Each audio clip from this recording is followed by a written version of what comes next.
Intelligent, dangerously powerful, the unchallenged sovereign of Earth's oceans. They are the orca, killer whales, and their complex societies extend back into antiquity. But does our modern society now threaten theirs? Join Jean-Michel Cousteau and his team as they investigate humankind's mirror in the water and discover that the orca's fight for survival is in fact now our own. It's Jean-Michel Cousteau, Ocean Adventures.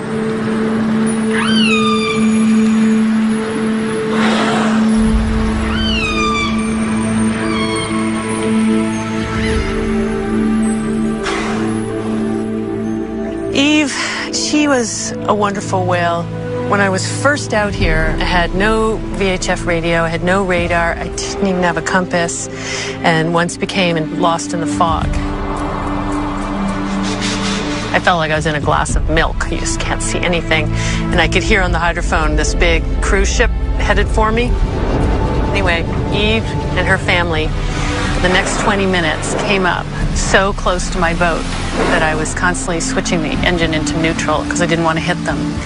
And after a few minutes, I could just barely see something, and oh, it was an island, and I popped out, and I was into the glorious sunset and in the clear, and I kept waiting for Eve's family to come out of the fog, but they never did. And that was, for me, it was like worlds colliding, trying to figure out what had gone on, that she had turned around, that she'd stayed by my boat, and then when I was safe, she turned around again. And at that moment, I believed all the stories about dolphins pushing sailors to shore. I don't know what it is about these whales, but they do things like that, and everyone studying these whales sees the same thing. They are our counterparts in the sea, the most complex marine species on the planet. Orca, the ruler of the ocean. Male orcas can be 9 tons, 32 feet long, with a towering dorsal fin 6 feet tall. But crowned with a smaller curved fin, it may be the females that rule the pod. They are the most widely distributed marine mammal in the world. Their realm extends from the Arctic to the Antarctic. Largest of the dolphins, orcas, also called killer whales, number fewer than 100,000 worldwide. And finding them will take Jean-Michel Cousteau and his team across the globe, accompanied at times by his son Fabien and daughter Celine. The Cousteau team will journey to both the northern and southern hemispheres as they seek out killer whales in the Pacific Ocean. The team will discover that people and orcas share surprising similarities, even similar needs, a fact made clear by their experiences with Keiko, the world's most famous killer whale. The team will also learn how some of the characteristics we consider strictly human, like language and culture, may have also evolved among killer whales. They'll travel among groups of orcas that are as similar and as different as we are from each other. Their journey begins in the Pacific Northwest, where orcas have been revered by native people for millennia, studied by scientists for decades, and where our story of the complicated relationship between orcas and people begins. What we're trying to do is to make the connection between humans and nature, comparing humans and orcas. They are the dominant species in the ocean. We are the dominant species on land. And we all depend on the same thing. The killer whale, the orcas, is such a powerful animal in terms of its appeal to people. It captivates the imagination because we know that they're large dolphins and they are very intelligent. They live in very social groups, much like our own. John Ford is a pioneer in orca acoustics, the first scientist to identify dialects in their calls and to change our beliefs. Even though I've only been involved studying orcas for around 30 years, things have changed so drastically in our attitude towards this incredible animal. The attitude at that time was that these were dangerous animals, a threat to people, a threat to the livelihood of fishermen. And I was caught up in that. When I was young, growing up on Vancouver Island here, we'd go out fishing and a group of orcas would go by and we would be terrified if they swam under the boat, because that was the feeling that these were dangerous animals. On our coast in the mid-1960s to mid-1970s, there was a live capture fishery for orcas, and they were sent to aquariums all over the world. I actually got a job at the Vancouver Aquarium and soon became a whale trainer in the early 70s, and got to know them in that context, and they were fascinating animals, of course. Even then it was quite controversial holding them in captivity, but I realized we had so much to learn from them. Orcas have very large, complex brains, and when I first caught sight of an orca brain, which was in a jar on a shelf in a lab, I was really quite amazed. So the first question that came to me was, what does this whale do with that brain? Still the question I'm asking. That was 40 years ago, and you worked with some animals in captivity? 1967. Behavioral research with an orca named Skana at the Vancouver Aquarium, and they wanted somebody to study the whale. What did you learn from her?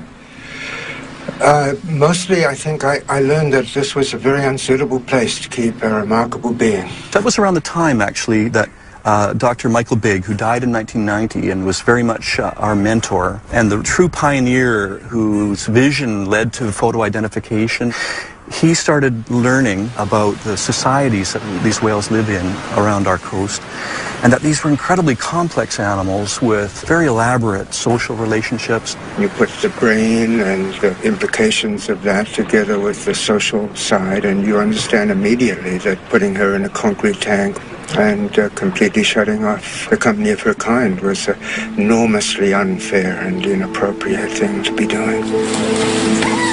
But at the time, it was through the close contact of captivity that we begin to learn about them, one at a time. The story of one whale in particular, named Keiko, stirred our passion and raised enduring questions about captivity. Keiko was captured in 1979 in Iceland and became one of the 136 orcas taken into captivity since 1961. But he did not become one of the more than 100 that have died there, or one of the 42 killer whales that remain in captivity. Captured at age 2 and eventually sent to Mexico City, Keiko was breathing the world's smoggiest air, a master of the ocean at 7,000 feet above sea level, in the artificial seawater of a shallow pool where he entertained the crowds. Keiko would have lived his life in poor health, swimming in circles, except for one thing. He became a movie star. As Willie, he was free to 10 million film-going children. But in reality, Keiko went nowhere. The stress of his environment caused a skin disease, which spread as his health seriously deteriorated. The real whale was slowly dying, and Keiko had to be moved. When it was learned that Keiko was still captive, millions of children wrote in, demanding his freedom, and a spontaneous movement was started to free the sick whale. Keiko's owners donated him for the unprecedented experiment of reintroducing him into the wild, and the Oregon Coast Aquarium customized a pool for his care. Suddenly, the reality of freeing Keiko became far more interesting than the movie, as Keiko began a long and complicated journey toward freedom. Ultimately, true freedom for Keiko would mean being accepted into a pod of wild whales, since orcas live their entire lives in tightly connected social groups where all members are related to each other. It's now understood the best chance for Keiko would be to find his mother. It very much is a matriarchal society, or matrilineal, in that everybody in the group is related through female descent to a female ancestor. Individuals stay with their mother or their grandmother for the whole life. And it took some years to really understand that, because it is very unusual in that the large adult males never leave the group. The bond between a mature male and his mother is very, very strong. I know that Eve, the whale that came to you in the fog, was a matriarch. What happened when she passed away? Eve only had 2 sons, no daughters. And those 2 males went around Hansen Island for weeks and didn't survive her death for very long. Generally, the males will join their sister's family, but they become a loose satellite. They never again have the bond that they had with their mother. It's a unique social system. Orca is a very conservative animal. Basically, you only socialize with somebody who your mother introduced you to. The resident populations on this coast are really fairly clearly divided socially into 2 different groups. The northern residents, it's about 240 whales, 16 pods. The southern residents are around 90 whales, 3 pods, quite a bit smaller. What's really interesting, and we don't really understand this, but they never mix. And then we have overlaying that, we have transients, the mammal hunters. They don't mix with the residents, but they will often mix with other transients. And then occasionally we have these offshore whales, and they don't mix with these others either. So we have these whales that in many ways are just focused on their very familiar neighboring groups that are of the same lifestyle. It's a pattern strangely familiar, much like human tribes, existing near each other but separate, with languages and behaviors learned and passed on over generations. We define it as culture, and for both humans and orcas, different cultures exist among the same species. That was beautiful. Did you get that, Carrie? Yeah, I think so. That was amazing. Huh? See, I told you those 2 boys, huh? And they both did that. Yeah, they both did. Oh my God! The New Zealand orca I found are just so completely different from the Pacific Northwest. I had this paradigm that was how orca were around the world. They had a matrilineal society and stayed in very strongly bonded groups, and that there was another population who fed on marine mammals. Well, it turns out here that the New Zealand orca are moving around between groups. They feed on fish, sharks, rays, and marine mammals. Acoustically, they're different. They have a good Kiwi twang, just like I do. And it looks like they're moving big distances compared to the animals up there. I've got them travelling an average of 100 to 150 kilometres a day. And I think that's one of the things that fascinates me about orca is the different cultures. Even though they're in similar habitats, they're just so completely different. Orcas have been stable in the social groups that we're looking at now for literally thousands of years. If you look at the society and understand that this has evolved over a very long period of time, you realize that you're looking at a successful society. Wild pod. The challenge for him would be enormous, since strong social bonds may actually define what it means to be an orca. At the time, no one knew how to free a captive orca. It was a new frontier to trainers like Steve Clausen and to Jean-Michel, who became involved in the effort and who saw Keiko as a symbol of more than just one whale. Curator Nolan Harvey knew how far Keiko was from a wild orca. We're trying to teach Keiko to not only work for us within this pool so we can take better care of him, but we need to let him become a killer whale again. We need to untrain him. Our goal all along has been to give him control of his life. We're an active part of it, especially since he is here by himself. But the idea is to let him start making those decisions on what he wants to do, when he wants to do it. Where previously, anytime he did anything, it was because somebody asked for it. Even with vastly improved conditions, Keiko continued to demonstrate his frustration from living in an artificial environment. He expressed his stress in Mexico by gnawing the concrete pool, damaging his teeth, and it continued in Oregon on his favorite rock. A decision was made to cover it in order to discourage the behavior and to protect the teeth of the ocean's greatest predator. An orca's sharp, conical-shaped teeth make feeding on large prey possible, but Keiko primarily eats fish which orcas swallow whole, so his damaged teeth should not be a problem in the wild. When he arrived in Oregon, Keiko was 1,000 pounds underweight, but soon doubled what he was eating in Mexico. His waistline increased by 3 feet. He gained nearly 2,000 pounds and grew 8 inches longer. But he still had to be taught to catch live fish as a milestone for his release. and in order to survive in the wild.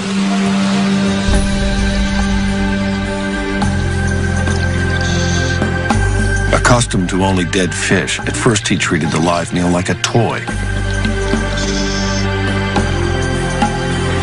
Surrounded by walls, Keiko had never been observed using echolocation in captivity, and to a wild killer whale, it's a fundamental skill.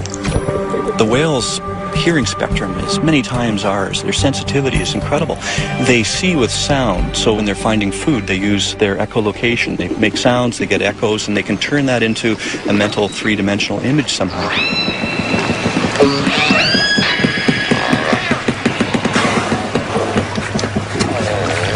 You know, when you go into different places around the world and you look at what orcas are doing and understand that they've sort of figured out how to live in the particular niche that they happen to have found, it's really interesting looking at the differences.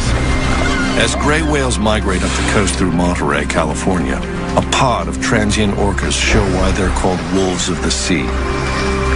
They hunt in packs to isolate, then overpower a gray whale calf. It's a predictable hunt, with as many as a third of the calves taken by orcas. 20 to 30 whales may work together and share the bounty. Sharing seems to be really important in these groups. It seems to be part of the way that the whales live together to avoid competition. Certainly they food share when it comes to feeding on larger animals, but that's probably more a facet of the fact that these things that they're feeding on, like whales, are so big and there's not many of them. In terms of, if they kill one, then everybody has to feed on it. A female, the best hunters, will bring up a fish, and others from her matriline will come over and share that prey item. What's kind of surprising for the residents, they will share even a salmon that's perhaps only 5-10 pounds. They will share that, even though any whale in the group could easily swallow it. It has given us a new appreciation and insight into the workings of their society. That said, even though their dietary preference is culturally maintained and driven, they don't seem to be really adaptable in the short term. It might take a while before they can start focusing on alternative species. Killer whales are real traditionalists. They only do what mom did. They eat when mom eats, and they socialize with the whales that mom socialized with. They really don't like to branch out. So if you have a habitat change and that particular prey is not there anymore, then it's difficult for the orca to adapt. Within decades, and for a variety of reasons, orcas throughout the world may be at the crossroads of adaptation or extinction as their prey diminishes, something the resident whales of the Pacific Northwest now face. It's a growing issue for the future, but is similar to the question of whether Keiko would be able to adapt to hunting live fish in the wild. Without another whale to teach him, Keiko initially seemed confused about the shift in his diet, until finally either hunger or common sense kicked in, and he began to catch a few live fish. In the wild, that wouldn't be enough. Using ultrasound to measure Keiko's fat layer or blubber, the staff identified where it would show if he weren't eating enough. In theory, by measuring his blubber so easily in the wild from an extended pole, scientists could know if and when they would have to intervene. They did know that Keiko would have to be in better shape than he had ever been, so even his 30 different toys were designed with a purpose. Filled with water, a 200-pound ball became Keiko's workout. When he first arrived, Keiko could barely hold his breath for 3.5 minutes. He soon progressed to almost 18, normal for a wild killer whale. But Keiko was still far from a wild whale, which was vividly seen when at night he gathered his toys around him to sleep. An array of cameras and hydrophones captured Keiko's movements and sounds. Taking advantage of this opportunity, scientists carefully analyzed his vocalizations, trying to match them with specific behaviors, hoping to take a step toward understanding killer whale communication. Keiko, however, had not communicated with another orca in more than 20 years. I was studying a pair of whales called OrcaThe and Corky. they would begin conversations with certain sounds and end conversations with certain sounds. And I realized that studying communication between those two whales in captivity would be like studying communication between two people in a prison. That there was no way that I was going to actually learn what they were saying and the real context of their lives. I'll tell you the main thing about Corky, and she's a survivor. She has been in captivity for 38 years, about 43 years old, which is incredibly old for a captive orca. Most of them die within 10 years. She still uses the calls of the A5 pod, and she is swimming round and round the tank, and in a concrete tank, the sounds that they make reverberate off the walls of the tank. They're constantly in an acoustic fuzz. I think it's an incredibly stressful environment simply because of that. And how is your research here at Orca Lab different?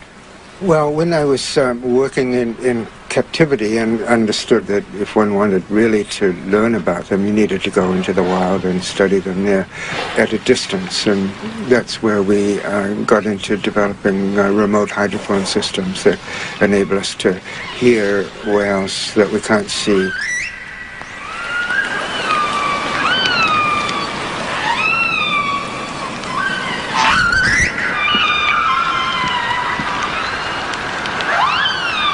We have a network of hydrophones, covers about 50 square kilometers of the area around us, and we have speakers all over the place. We're listening to all of them all of the time, 24/7, 365.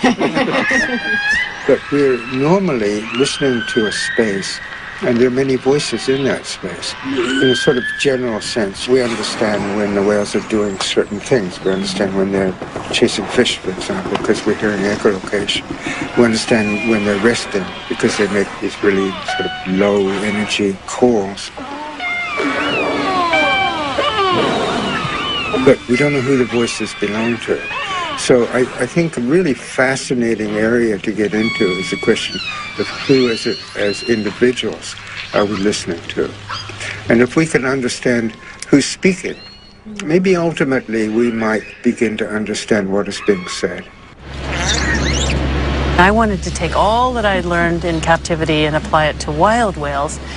And so I contacted a brilliant scientist in Canada, Dr. Mike Bigg, and I asked him, do you know what family of whales Orca and Corky came from? Which sounds like an extraordinary request, but he at the time was photographing each dorsal fin and saddle, learning to tell them apart, collecting all the pictures from the capture, and there was a bunch of pictures that showed this whale we now call A23 with little baby Corky just before she was taken from her mom. So I had no boat experience. I threw everything into a pickup truck and we pumped up the Zodiac in Alert Bay, and we went out there, and I stopped and I put the hydrophones down, put on the headsets, and it was her family calling. And for the first time, I heard these sounds in their natural environment just rolling on and echoing. And my first feeling was enormous guilt that it was me that was there, not Corky. But that's how I found them.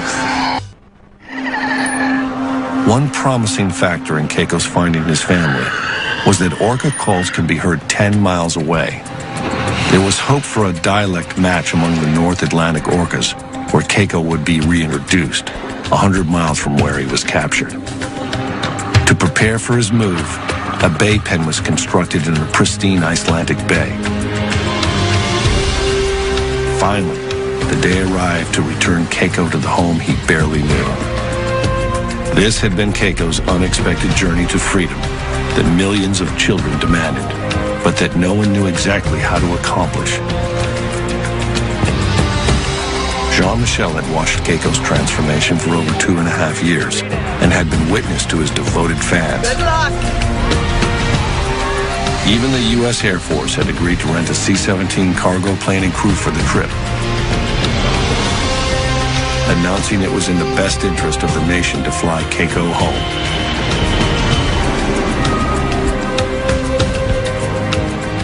He was covered in ointment for the flight to protect his skin from drying. After 15 anxious hours out of his element, Keiko was at last returned to the cold ocean waters of his birth. It was seen as the first step to restoring what had been taken away when he was captured. Keiko would first have to acclimate inside the confines of the Bay pen.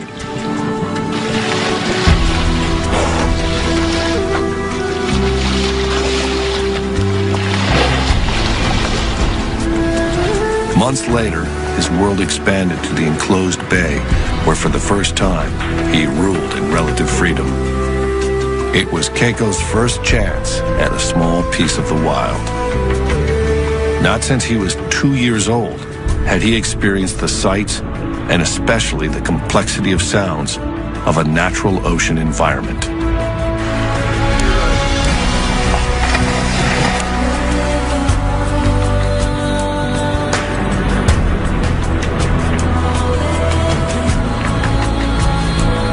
It had been 23 years, half his expected lifetime, since Keiko had even seen the bottom of the sea.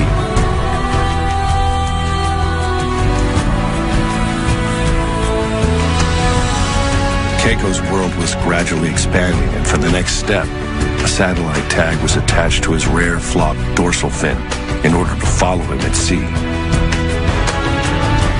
Its attachment was no more painful than piercing an ear, but the tag and Keiko would have to wait another season following complications to be tested at sea.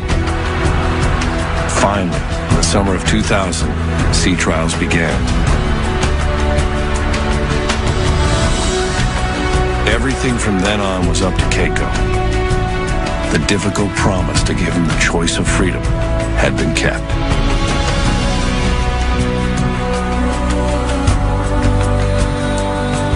Then at last, Keiko was within feet of wild killer whales.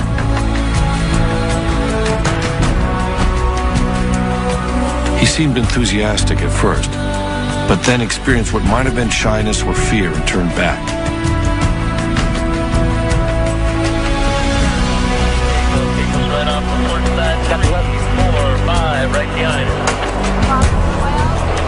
Later encounters looked aggressive, and Keiko continued to seek the shelter of the boat. Right there, Captain. Right there. Of course it's speed model. Over 3 summers, Keiko continued to approach passing whales, spending more time with them, possibly learning their ways.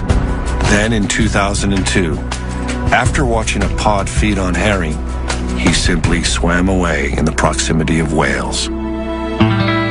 For over 2 months, Keiko was tracked by satellite. His course revealed no details about his experiences in the wild, but he emerged 1,000 miles away, sufficiently fed and unscathed. An enormous success.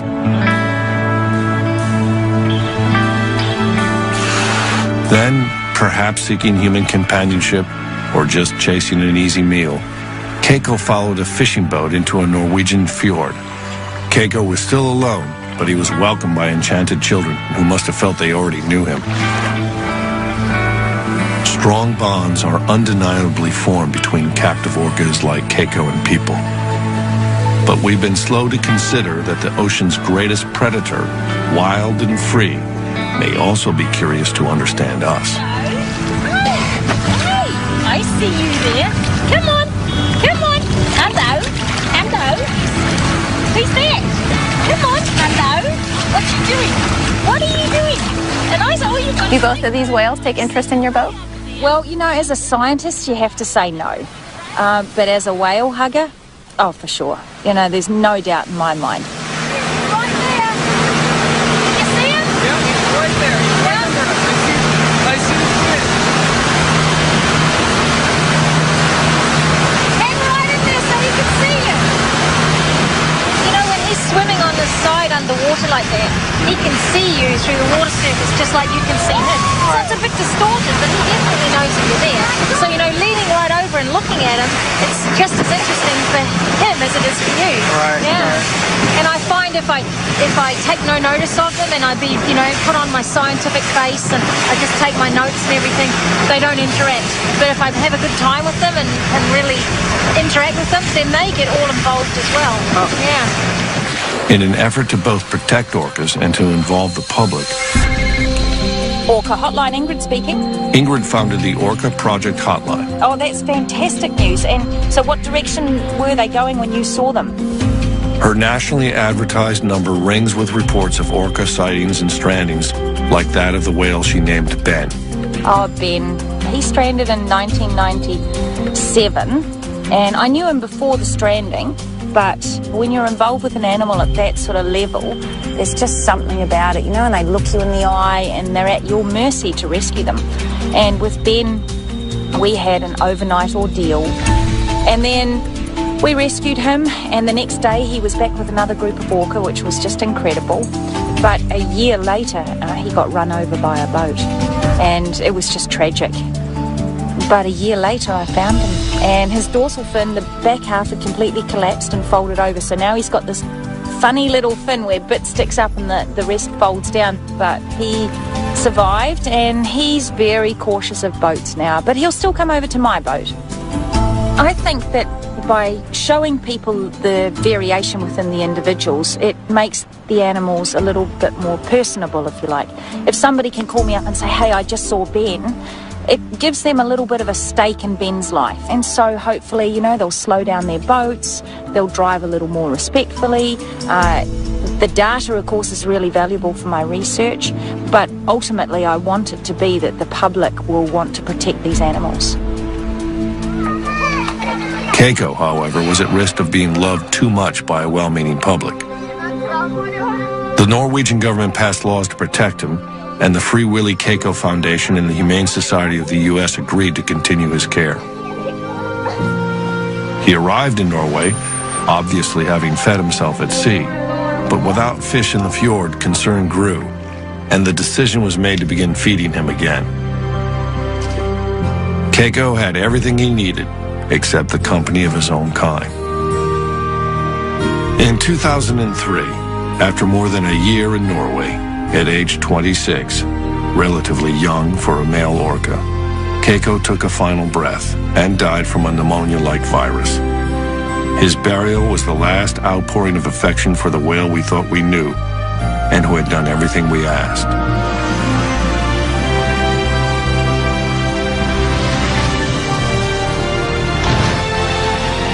Keiko was the whale we had forever changed. And no matter how good our intentions, he was the whale we couldn't fix for him to become what nature had intended, an orca in the close company of other whales. It wasn't possible, even for the world's most loved, most famous whale. I think it would be quite impossible for anybody to propose capturing an orca, at least in North American waters at this point. So I think in that sense we've come quite a long way in terms of public attitudes. In terms of what we understand about orcas, we've also come a long way. I think at this point we understand enough about orca society to realize that this is complex and remarkable and fascinating. And we don't have the whole story yet, but what we do understand is really, really interesting. The debate about returning captive orcas to the wild and keeping them in captivity continues passionately, especially as we learn more about them, and continue to discover that there may be few other species more like ourselves. There do still remain countries tolerant of capturing orcas, but in most of the world, any up-close, hands-on contact comes when a whale ends up on the beach, stranded. Ingrid Visser is again changing what we know. You know, there was a lot of controversy, and there still is, about saving stranded whales and dolphins. People say that they have crushed internal organs from sitting on the beach for so long, and then other people say that they're no longer viable. The stress hormones and all of this sort of thing, that these animals can't reproduce, and that they're basically a drain on society if you put them back, because they're going to be eating fish and contributing nothing. So Miracle, she's stranded. She was rescued, and then I saw her again after the rescue 3 years later. And then about 5 years later, she had her first calf, and that calf is called Magic. So it was really, really incredible to see Miracle, who had this stranding event, been rescued and then had her very first calf, and the calf has survived. So yeah, magic it was. Come on! How cool is that? Wow.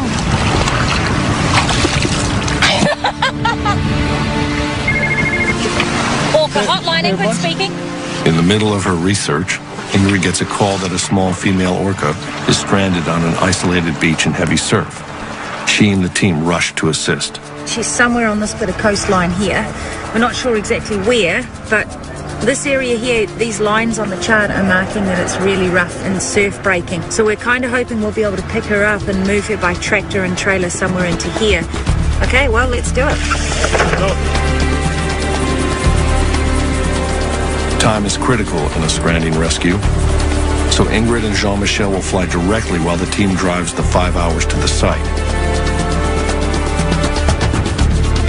New Zealand's hills are bordered by a twisting 9,300-mile coastline. Whale strandings are fairly common, but successful rescues are not. The orca was first sighted around 1 o'clock by some hikers in a very remote part of the west coast, west of Auckland, tossing and turning in the surf. We ultimately got to the beach, and indeed, this young female, a little over 3 meters long, was very badly stranded. So when we actually first saw her, of course, there's just the natural emotions of just wanting to break down and cry, and knowing that she's away from her family, and knowing that she has no idea if we're people that are going to help her or hurt her. But help comes by digging holes for her flukes and flippers to relieve the discomfort, then keeping her skin moist.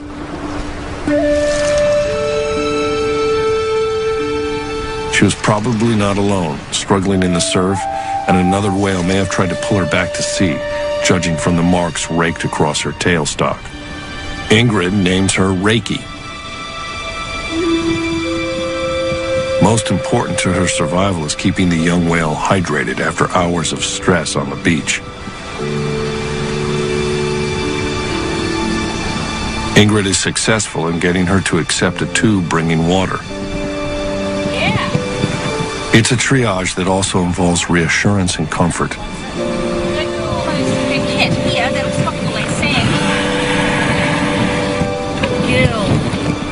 Even with expert care under changing conditions, it's believed that an orca can survive only about 24 hours out of water.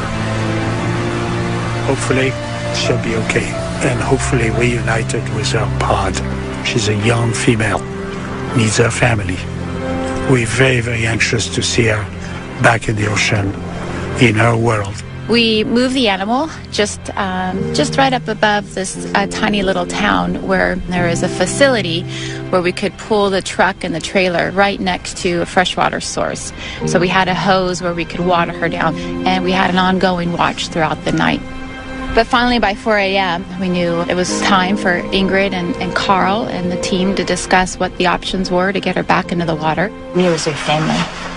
Carl and I have done orca strandings before, where 2 hours after we released the orca, it met up with its family. So it can be a long way away, and the animals will return if they hear her, but they won't be able to hear her calling if she's inside here over the bar with the surf. But then if we take her to the other coast, it's 100% guaranteed she won't find her family immediately. That's the worst con for both scenarios, is that where is her family? I defer to you more often than not, biological, in terms of your knowledge of the animals. In terms of running operation, staying here and releasing here is, as you can appreciate, by far it's the much most appropriate thing to do. It is definitely, but for her, I think it's better to have her on the other coast. And she knows very well that pods here off the North Island will visit the west and east coast frequently.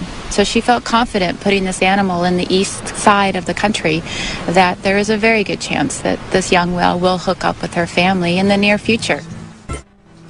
A decision is made to move Reiki to the east coast, and the team prepares for what must be done to save the whale. For the heart monitor, we put it on early in the morning, and Ingrid wanted to keep track of her heartbeat throughout the rest of her time on the flatbed. It's becoming clear to the team that a positive outcome for the rescue is not guaranteed. Let's go, Cal.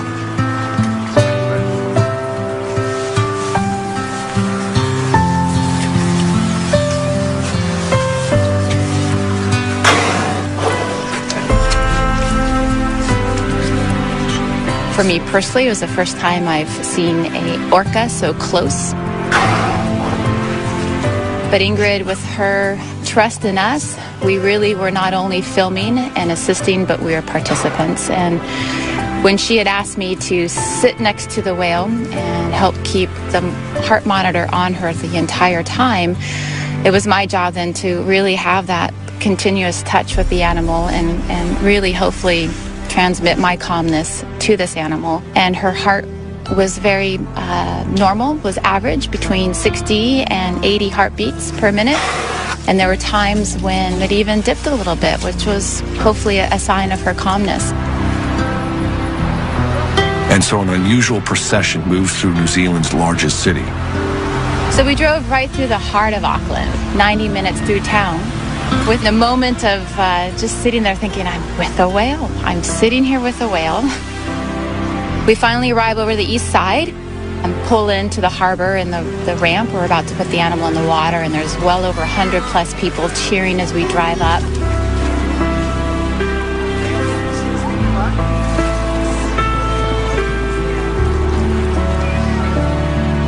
The whale is gently rocked into the water, but is disoriented from the ordeal and lies still.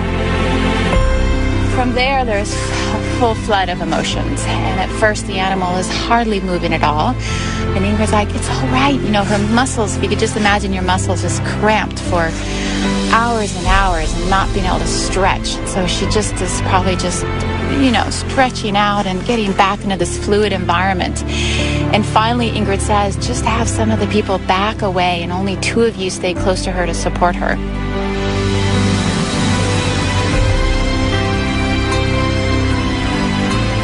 So sure enough, as soon as 3 people backed away from the animal, Carl and one of his staff were right by the head. She just gives a big kick of her tail, and you just see the movement in her dorsal fin just slice through the water as she slowly travels out in the deeper water. We've heard the stories of dolphins pushing people in need back to shore, and now this team has carried a young whale back to the sea with a chance at life. Perhaps orcas and people share an additional trait, the ability to care for another species, including each other. In our complicated relationship with nature, it may be a bond unlike any other.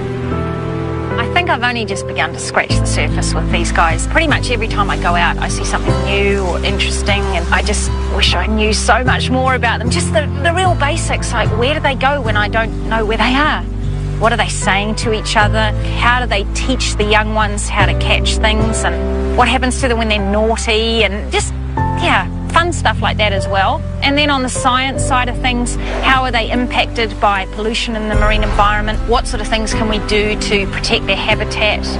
If you teach people about these animals, they're going to understand them better. And if they understand them better, they're going to love them more. And if they love them more, then, yeah, they're going to look after them, I hope. For a long time, it stumped me. People go, why do we need the whales? Why do we need the whales? And, you know, in truth, why do I need my earlobe? You know, why do I need any specific part of my body? Because it's part of the whole. And you can live without parts, but it's a degraded existence because it's all knitted together.